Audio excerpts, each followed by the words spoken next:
There we go. I guess we'll get started. Yes. Good morning, everyone. Thank you for joining us at the Urban Chamber Healthcare Roundtable.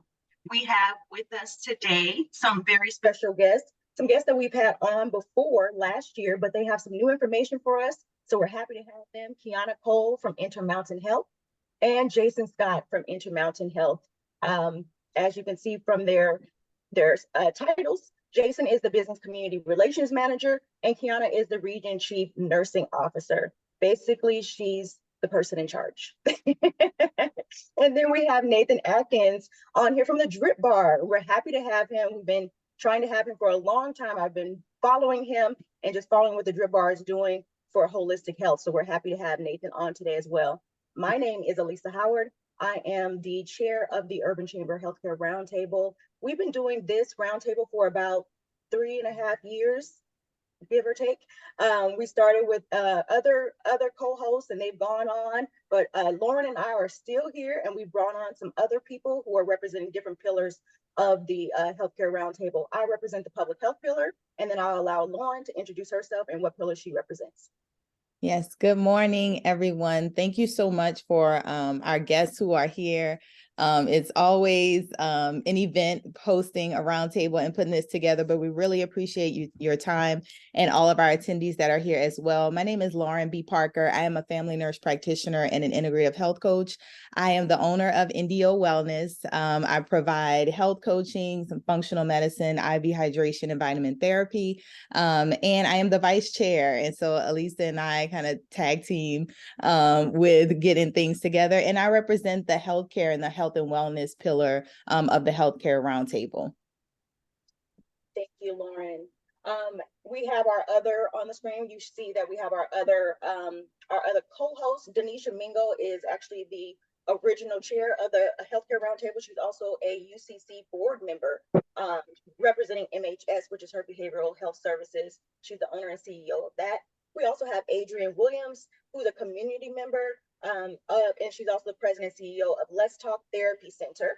And then we have Marcus White, and he is owner of Larnell Allen Enterprises, and he's a community member as well. And so all of us, 5 of us, represent the Urban Chamber Healthcare Roundtable.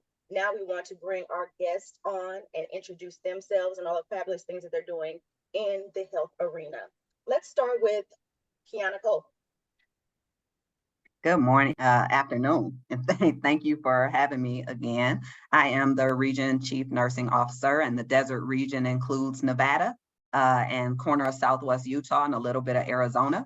I've been with the organization for 10 years, back when it was Healthcare Partners in Las Vegas, Nevada. So very happy to be with you all today. Intermountain is a nonprofit organization.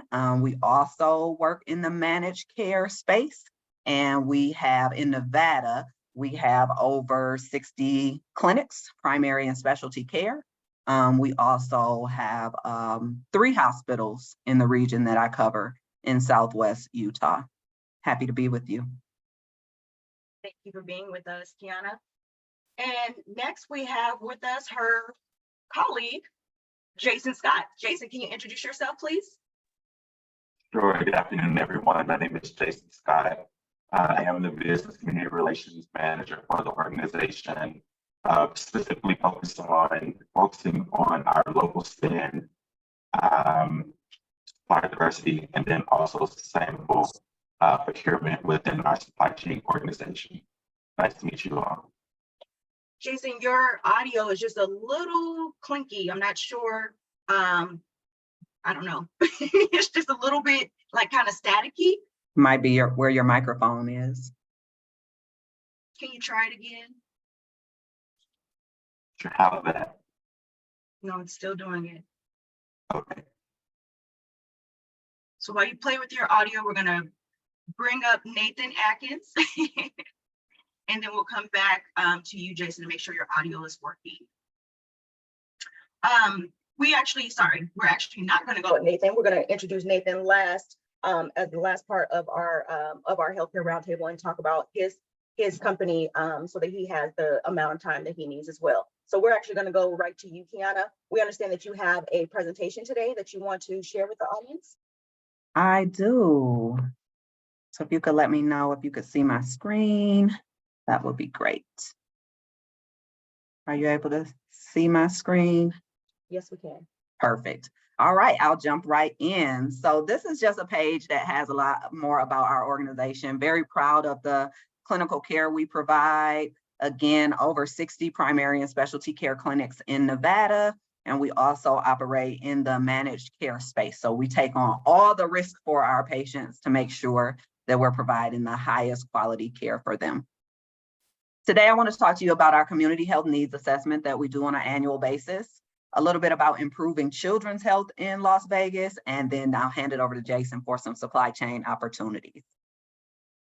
So community health, it really refers to non-clinical approaches to improving health, preventing disease and reducing health disparities through addressing social, behavioral, environmental, economic, and medical determinants of health in a geographically defined population. So as I go on, I'll talk a little bit about exactly what we see in Nevada.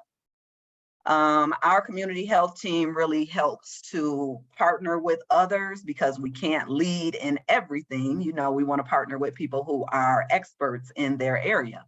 So joining others to really activate our mission, and our mission is to help people live their healthiest lives. So that may be different for many people of what their healthiest life means. And then also we are a nonprofit organization. So there are many things we need to do to maintain our nonprofit status.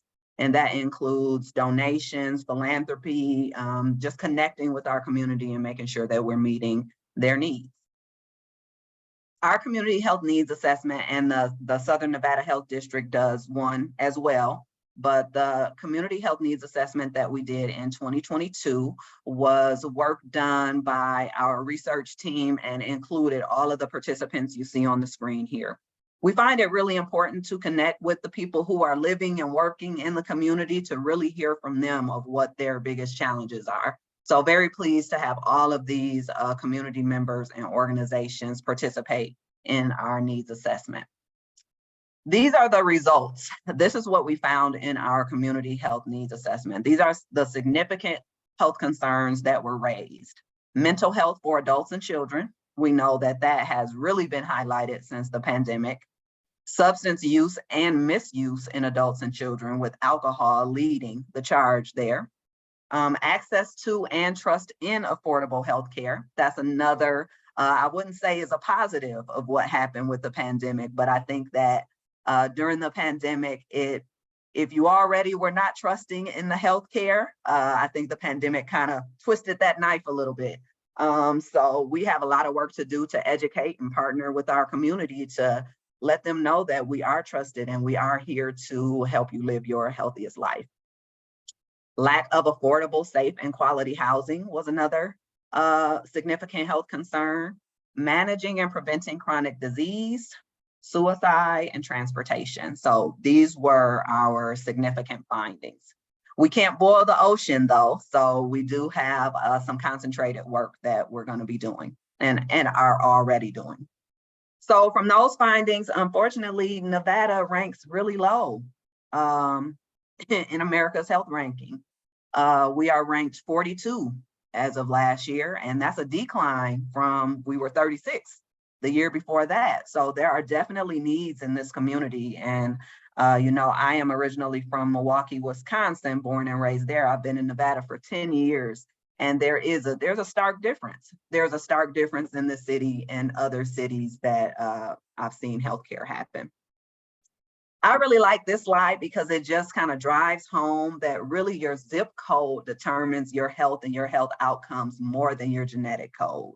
And that's what we find when we talk about the different social determinants of health that people are experiencing. So these are made up statistics and made up zip codes and everything, but you can see here in Westtown, you got a high school and college graduation rate of 71%. Only about 24% of people are below the poverty line. The household income is about $40,000, and life expectancy is up there with the US, about 75 years old. But in Easttown, you got 97% of people have a high school or college degree, only 5% below the poverty level, higher household income of 77,000. And look at their life expectancy, 85. So it just really drives home the things that you're experiencing. Maybe you don't have access to a grocery store, maybe you can't get to your doctor. Those things play such an important part in our community members' health. So this is what we truncated it down to focus on. We really want to and feel like we are in a good place to impact mental health, improving chronic and avoidable health outcomes, and then addressing social determinants of health. So these are the three areas that Intermountain as a system will be focusing on. And we really want to be able to meet people where they are. Everybody is dealing with different issues. What works in Summerlin may not work in Central Las Vegas. And so we really have to pay attention to that to be able to address our community members' health needs. Here are some things that we want to do, like we want to create value in health improvements. We want to create health equity and reduce disparities. We know that's a long game, but we have to start. And then increase access to quality care and resources. So these are some bullets that we want to do. We want to reduce suicide deaths. We want to prevent high blood pressure and diabetes. We want to improve high school graduation rates, however we can contribute to those things. And the outcomes we hope to get is an improvement in mental well-being, is an improvement in chronic and avoidable health outcomes, and really being able to invest in and address social determinants of health.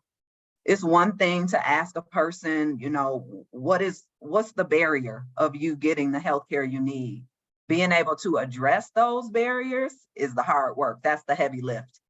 We can ask people and gather the information all day, but it's really the work that we do to positively impact those challenges that makes the huge difference. And that's what we plan to do.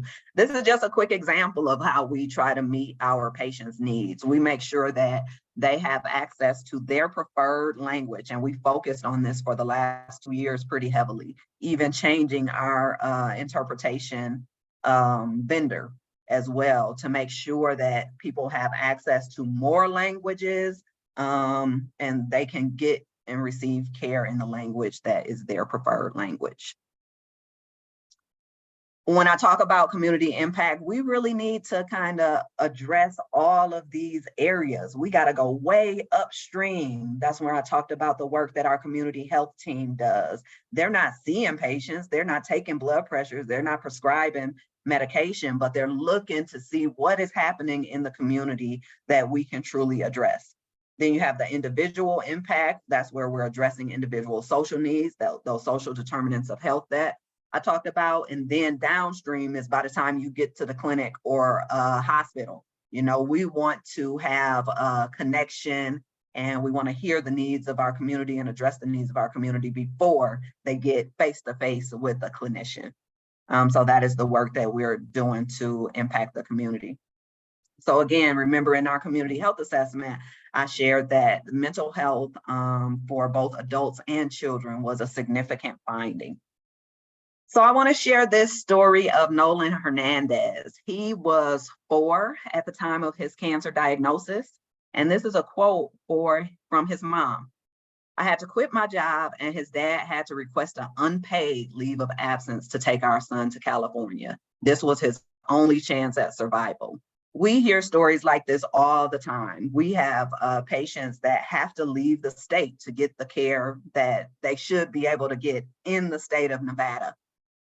Here are some other statistics about how we compare, and this is just a couple other states. These are the states in Intermountain's portfolio, a few of them, not all of them, but you can just see for our population to not have we should have a children's hospital, the population that we have here in Nevada.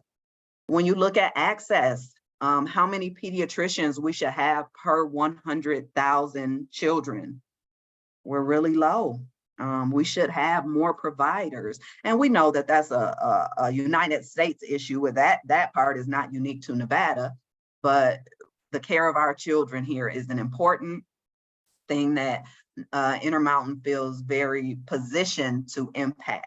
I'll talk a little bit about Primary Children's, which is our hospital in Utah, which is a nationally recognized hospital. And so we definitely have the skill to be able to provide healthcare for children in Las Vegas. So you can see some other ranking, it's quite disturbing, I would say, how low Nevada ranks in many US surveys and rankings. This is more information. The light blue is the US, the dark blue is Nevada, but you can see when it comes to low birth weight babies, children without health insurance, children and teen deaths per 100,000, children and teens who are overweight or obese. You can see we're not doing well. We're not doing well in these areas, and we need to be able to improve the health of our communities, and children is a big part of that. They are the future. They are going to be the future chief nursing officers having these conversations. So the health of the children in our community is so important. So what we want to do is we want to be able to contribute to increasing access to pediatric subspecialists. That's a big thing. We actually employ the only pediatric neurologist in the state, Dr. Bragg. And so think about that. She's the only pediatric neurologist in the state of Nevada. It might not impact you now, but if you had a child that needed neurosurgery, it's gonna hit home pretty quickly. The only one in the whole state. Also increasing access to general pediatricians. Primary care is another challenge. There are just not enough nurses, physicians going into primary care. We want to be able to develop academic partnerships. We really want to integrate future and current pediatric resources under our children's health model. So we are looking for all kinds of new delivery models. We're trying to think outside the box, again, trying to meet the kids and the community where they are. And that does include a potential children's hospital. We're not hanging our hat on that and that being our only strategy, but we see a need. And we're trying to figure out how we can line up the dominoes, line up everything to be able to fill that need. So children's health is a huge focus for us at Intermountain. And I hope that I know that you'll hear more about that. And I hope that you all can definitely support that, because it does impact all of us directly or indirectly.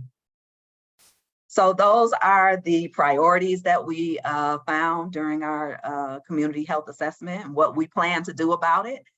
Thank you for giving me this audience to share that with you. We are also looking to increase diversity in our supply chain. So I'm going to hand it over to Jason to tell you a little bit more about that. Thanks, Key. So we can go ahead and go to the next slide.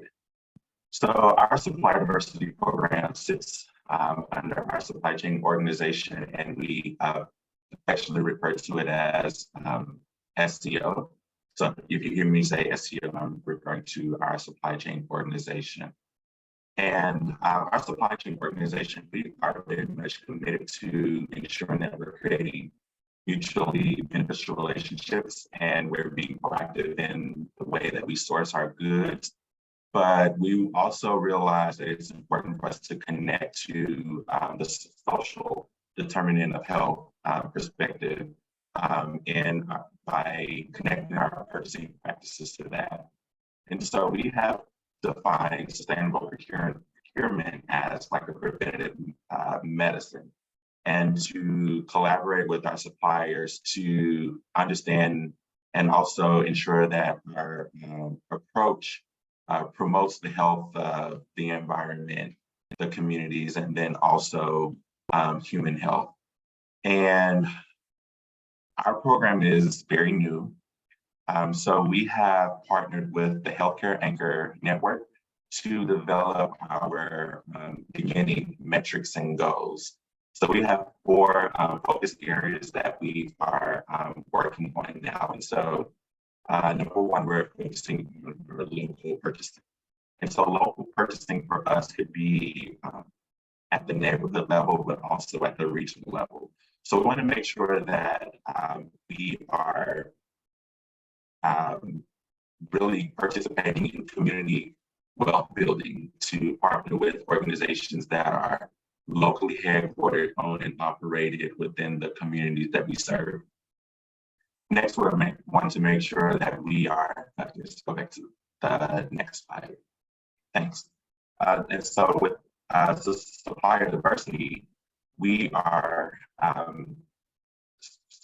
we have a focus to partner with minority and women-owned business enterprises, but we also understand that this work still fits in the broader supplier diversity strategy. So partnering with our veterans-owned enterprises and also our LGBTQ plus enterprises as well. The fourth focus, the third focus that we are wanting to make sure that we are focusing is our community impact, our environmental impact. So we are working to remove chemicals of concern from products that we use. And two of the things that we're focusing on from a chemical of concern perspective is to understand what our environmental impact is with the utilization of chemicals such as PVC and then also DEPH. And lastly, we want to make sure that we are partnering with suppliers who are also focusing on impact hiring and making sure that we have minorities that also have access to sustainable living wages, and especially from a minority-owned, from a minority impact hire perspective. Next slide. And so for definitely this group, we want to make sure that there's good access and easy access with doing business with us. So we have this QR code that if you can scan, if you are interested in doing business with us, this allows you to go to our website and understand who we are as an organization as it relates to our purchasing practices, but also connect to us. So if you're definitely interested in doing business with us, please feel free to go to our website and also use this QR code to register with us. And we also have a sourcing calendar. So if you have a service or a good that we may be beginning to have an RFP on, and if you see any type of engagement that is beneficial to your product or your service, you can also link to that calendar for us. Next slide. Last year, we had our first supplier diversity summit. And so we're happy that it was such a success that we have decided to continue moving forward with engaging with potential suppliers, those who we are currently doing business with in our regions, but also those who could be prospective suppliers as well. That date hasn't been announced, but I will certainly give you my contact information. So if you would like to be on that distro list, please feel free to email me and I'll make sure I add you to our database as we begin to roll out the date for our supplier summit that we have. And just our overall strategy for our new program. Again, this is a very new program. And so a lot of the things that we are trying to make sure that we are strategic with from a directional standpoint, and we're using the Health Anchor Network as our guide to make sure that we're creating a best-in-class program that is really community impact focused and doing things such as this, make sure that we are engaging and identifying who our potential suppliers are in our network. And also, we'd like to create a supplier diversity accelerator program. One of the disadvantages is that we understand that sometimes the local and diverse suppliers don't have the same advantage point as some of the largest suppliers. So we actually are wanting to make sure that we create a program where we are intentionally building relationships so that the access is actually equitable. And the only way that we can do that is if we partner and build with our superiors.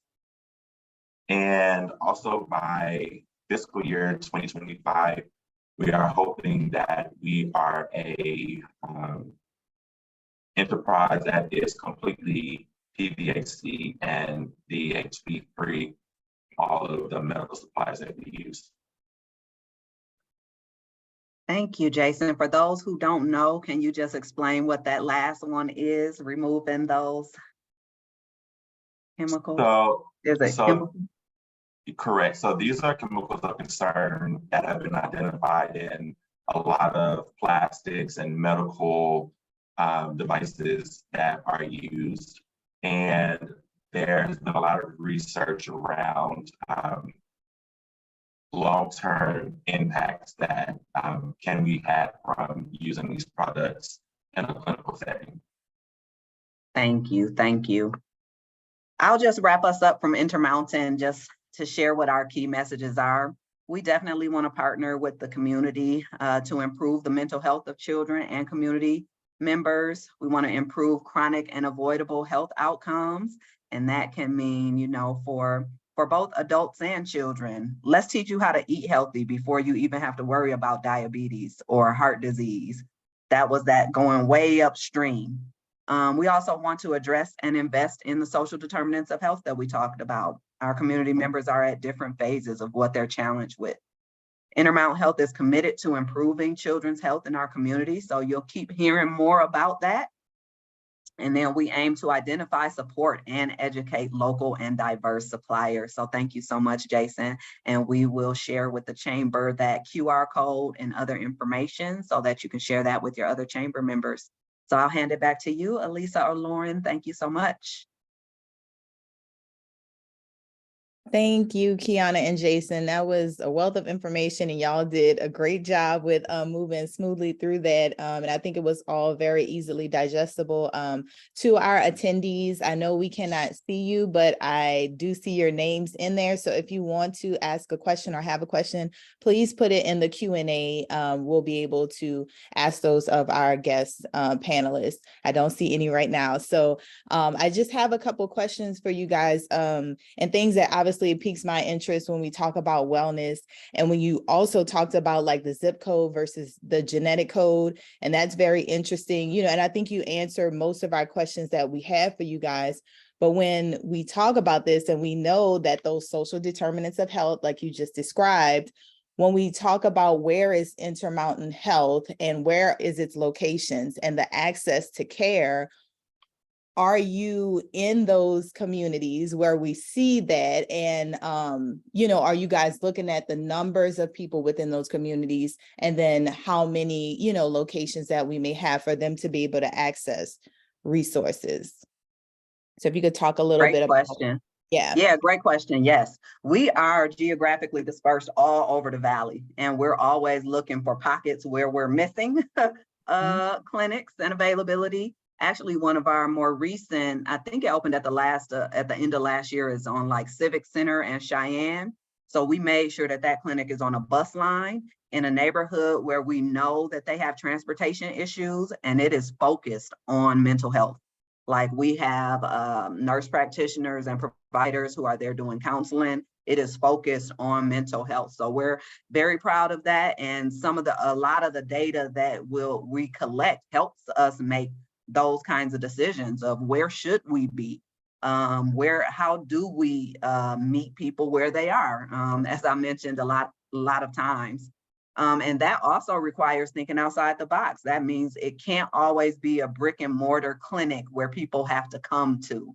And so one of our latest endeavors has been something like a dispatch health, a mobile urgent care, but it's all Intermountain, where, you know, we have many patients that just cannot get to the clinic. Maybe their family is all the way across the coast, or they don't have reliable transportation. And so we are thinking outside the box of your traditional brick and mortar clinics through things like telehealth or virtual visits, as well as that mobile urgent care.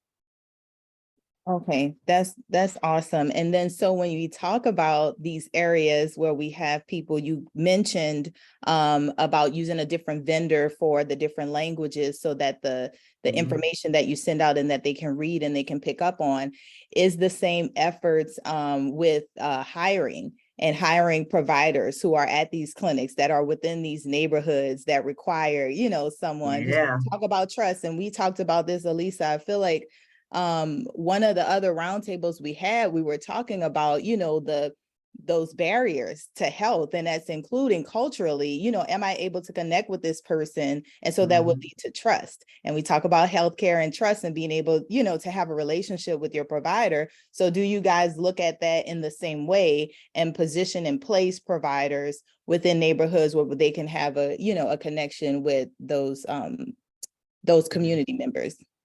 Absolutely. And outside of our over 60 clinics that have a Intermountain Health on the name, on the building, we also have several affiliates, over 40 different affiliated clinics that are within the Intermountain Health network, but they might be a independently owned clinic. I'll give you an example, and we're very strategic at how we choose those partnerships.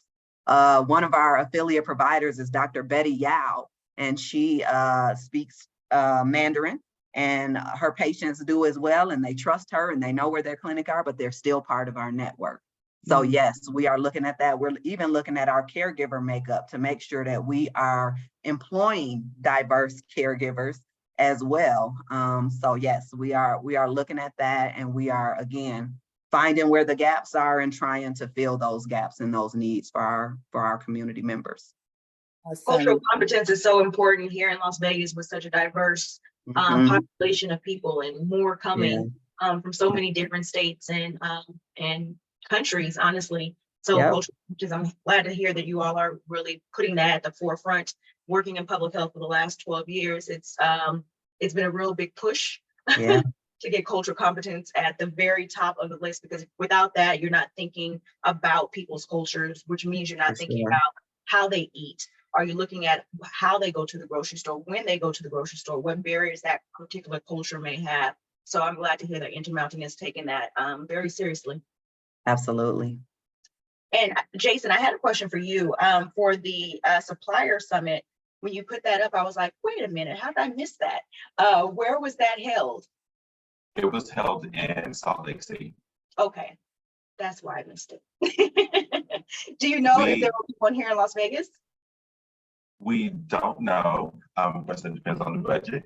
Okay. So I am actually hoping to have some considerations around having it outside of Salt Lake. So we'd like to maybe do it in the different regions that we serve. So we did Utah this past year, and so maybe we would like to come over to the Nevada region this year. So But Email you.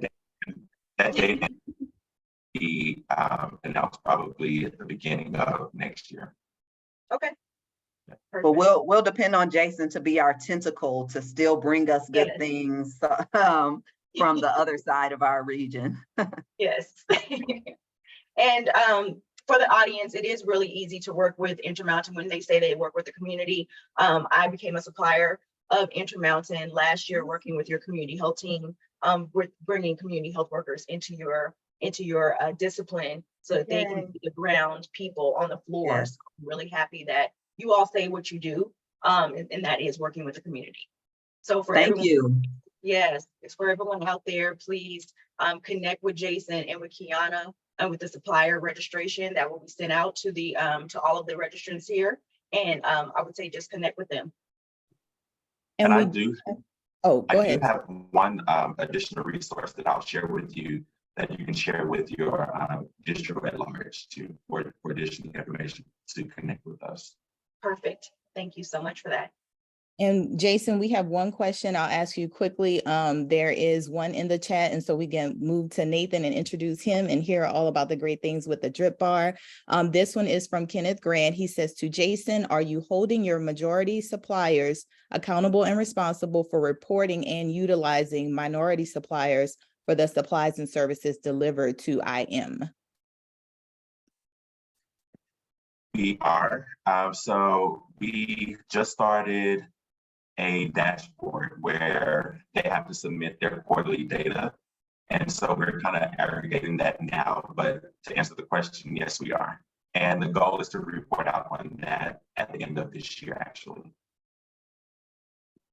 Awesome.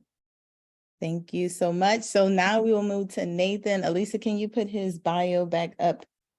Just so yay. I'm excited about this because Nathan and I are in the same arena, and we love what we do. And so this is Nathan Atkins. Nathan, thank you so much for joining us. I have you introduce yourself. I wanted your bio to be up because I'm also visual too. So I like hearing, but I like reading about people too. But I like you to be able to say in your own words and introduce yourself, please. Sure, no, I appreciate being on. Thank you so much. Well, I'm just a Chicago boy that moved out here to Vegas. Actually, my family moved out here first in '94. So I was a little late in trailing them, but by 2013, I made it out this way. And I've been, happy that we moved out to Las Vegas. I have a beautiful family. My wife and our teenage son is, here with us. And then we have 2 adult sons, and I just became a grandfather. So one of the most exciting points in my entire life. My grandson's 4 months old, so I'm actually headed back to Annapolis within a couple of weeks to spend some time with him. But yeah, we moved out here. I work in the technology field. We actually came out here based on health and wellness. There was a different business opportunity that we brought, a fitness concept that we opened. So before we got it off the ground and then went back into technology, and now we're working back in the wellness space on the different side of it, no longer on fitness. So I'm just excited to be here on the panel. Well, thank you, Nathan. So that was the first question, because when we look at your bio, you've done a lot of things, and including being in corporate. So what made you guys want to invest in a wellness business? So primarily, we've always been focused on it from a personal standpoint. My wife is constantly finding unique things for us to do, whether it's stem cell or PRP or any of the latest cutting edge things to be proactive about health and wellness. The military, I would say the Army, taught me way back when that you have to stay prepared, and your health is one of the most important things, not just physically, but mentally, spiritually. The military is a pretty well-rounded organization, right? We have spiritual leaders out in combat zones. We make it a priority to stay connected to our spiritual focus as well as our mental health. So that's always been a focus for us, is just being in this space personally, and we put our money where our mouth was. We found a business that we thought we could utilize to help other folks. I love that. So because we are a committee or roundtable for the Urban Chamber, and of course it's all about business and business procurement, and we like to connect the business leaders with healthcare, and wherever we can get those two to intersect, whether it's with educating or just talking with business owners like yourself who just so happen to also be in healthcare. So when we think about starting a business and all the nuances of that many of us may face, for you bought into a franchise, and something like you said, you can put your money where your mouth is. What has been your experience with owning a franchise and operating that franchise here in the Las Vegas area? Yeah. So this is a very unique market. The first concept we brought in 2013 was a franchise as well. And I remember getting advice from a gentleman who had been here for some time and said, "Hey, Las Vegas is unlike any other market you've ever been." And I recognized it. He said, no, I'm sure you've worked Dallas, Miami, Chicago, different markets. He was like, Vegas is very different. And it took me a while to really understand that travel modality. And what I mean by that is, when I got here 10 years ago, people were very vocal about they don't travel from one side of the highway to the other. They live on one side of town, they pretty much stay on that side of town and do their business there. But what I'll say more than anything is, especially being as close as I am to the Strip, the amount of what I call noise in this town is deafening. It is hard to get your message through as a small business owner because you're competing against so much happening in this town at any given time. It is very, very challenging to get your message across, because the moment people hear your message, there are 10 more messages right behind them within milliseconds. that are coming down the pipe. So it's challenging to find your tribe, so to speak, here that are tuning into you and kind of tuning out all the other background stuff.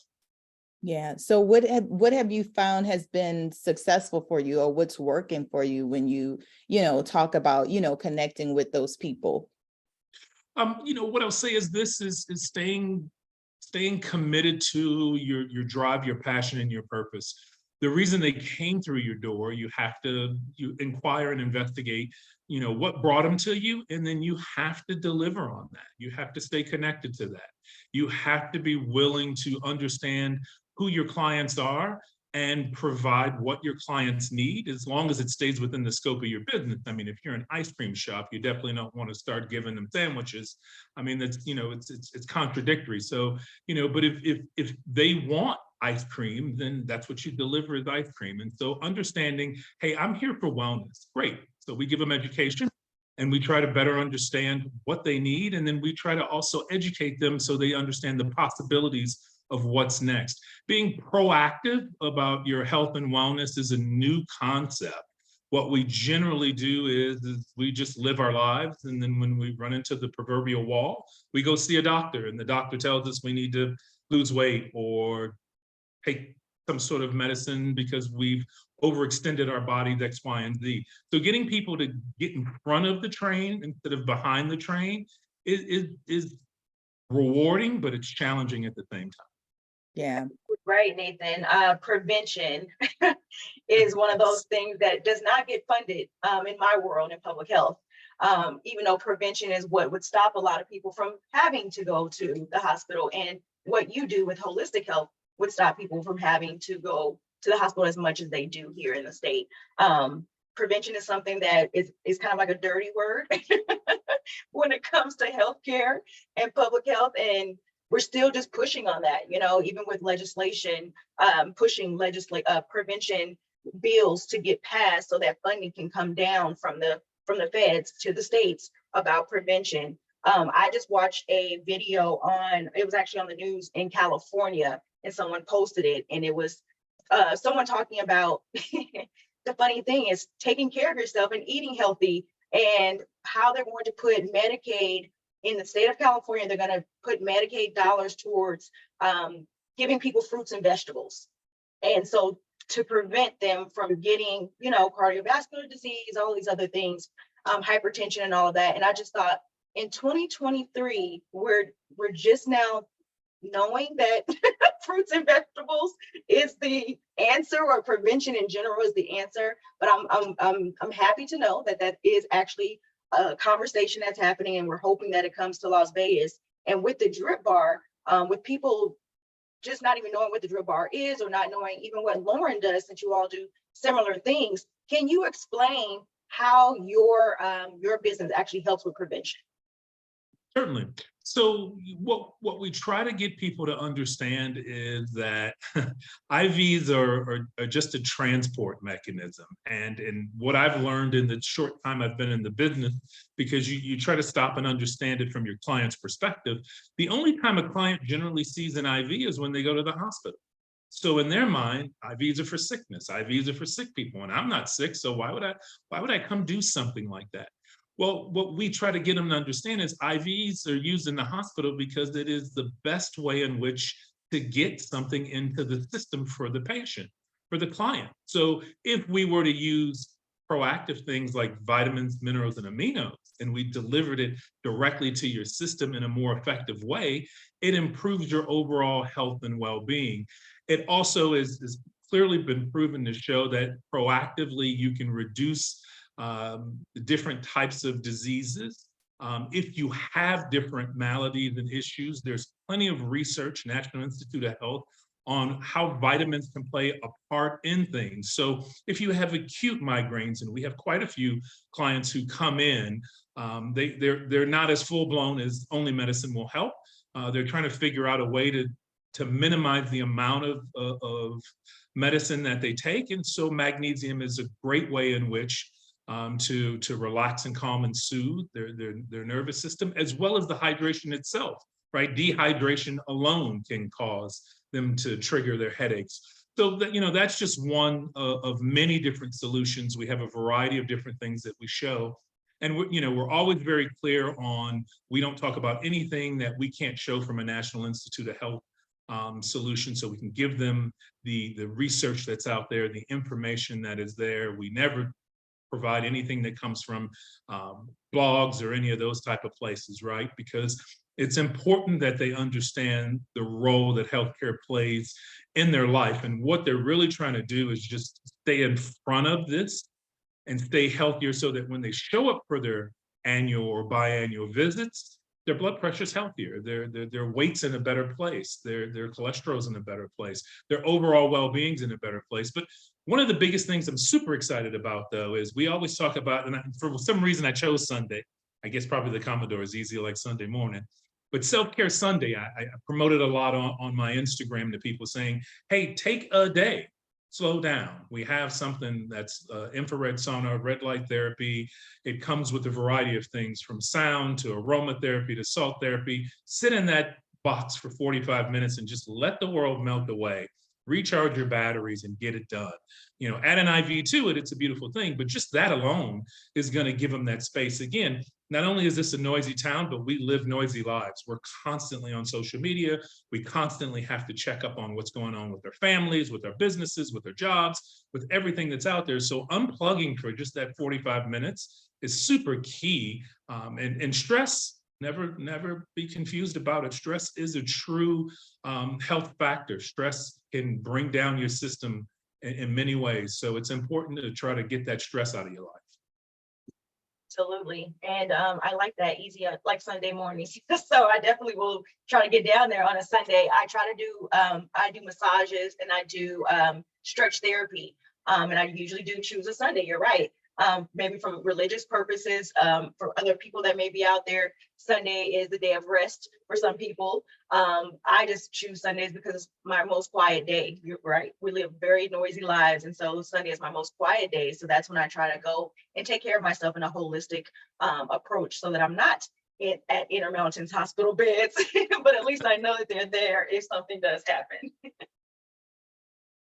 Thank you for explaining that. And how young can someone get or go to the Drip Bar and utilize your wellness practices?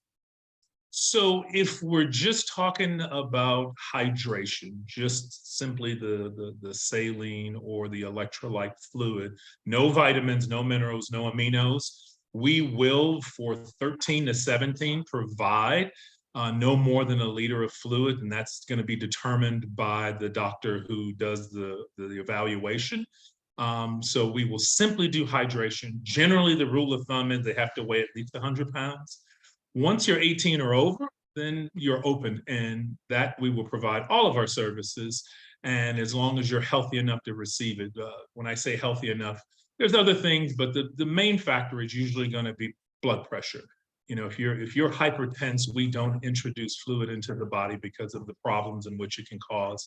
And then we recommend that, if they're not taking medications for their hypertension, to see their doctor. And if they're extremely hypertensive, sometimes we even recommend you should probably stop by an urgent care right now. So yes, you should get that done. That's an important thing. So there's a reason why it's called the silent killer. But other than that, as long as an individual's healthy enough, we do a good faith evaluation, and we get them set up for our 17 different lifestyle IVs, and we walk them through the different things. Usually we're focused on either their immune system, helping them bolster their energy and revitalization. We focus on some other things like healthy aging. Some folks like me have vanity issues. We want our skin to be nice. We want our hair and nails to be nice, although I gave up my hair a long time ago. And then, of course, we have a lot of folks for athletic performance. They're trying to get the maximum out of their body. And because they're pushing their body to the limits all the time, they have to come back in and recharge so that they just don't burn out. Well, that's great. With all of the professional sports that are coming here, you're in the right business. Yeah. So right now it's 11:51. We have about 9 more minutes. So of course, we have the attendees there. We do have one question here for you, Nathan. If anybody else has any questions, whether it be for Keyona, Jason, or Nathan, please put them in the Q&A and we'll get to them. So this one is from Quincy Branch. That's my cousin. He's not really my cousin, but my maiden name is Branch, and his people from New Orleans. I'm from New Orleans, so that's my cousin. Yeah. So Quincy asks, what sort of hydration/vitamin schedule would you recommend for a high school aged athlete? Right. So hi, Quincy. Good to hear from you. If we're talking a high school age athlete, we're talking under 18. So the only thing that athlete can receive from us is going to be just simply the saline solution or the electrolyte solution. There won't be any vitamins, minerals, or aminos added to it. We just simply don't, for anybody under the age of 18, believe that introducing anything additional to them while they're going through their hormonal change years and their development years, it's just not, it's not a smart practice. From our doctor standpoint, they like to be safe first, but I think it's more than just that. I think it's more of, they just don't see it as a smart thing to do. They'd rather let the body naturally fully develop first. But the hydration fluid, I would say that, you know, they shouldn't come in more than twice in a month.